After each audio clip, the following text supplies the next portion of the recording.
African രാജ്യമായ കംബോഡിയയിൽ വലിയ പിടിപാടുള്ള ആളാണിത്. പേര് നിഖിൽ ദാസ്.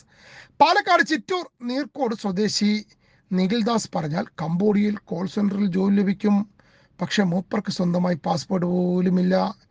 ഇപ്പോൾ പിന്നെ എന്തിനാണ് പോലീസ് ജീപ്പിൽ നിന്നും ഇറങ്ങുന്നതെന്ന് ചോദിച്ചാൽ, പാലക്കാട് കല്ലടിക്കോട് സ്വദേശികളായ 2 പേരെ കംബോഡിയയിലേക്ക് കൊണ്ടുപോയി 4,20,000 രൂപയും വാങ്ങി. അതിനല്ല പാലക്കാട് ചിറ്റൂർ പോലീസ് പിടികൂടിയത്. പിന്നെ എന്തിനാണെന്ന് ചോദിച്ചാൽ, കോൾ സെന്ററിൽ ജോലി വാഗ്ദാനം നൽകിയാണ് കൊണ്ടുപോയത്. സംഭവം ശരിയാണ്.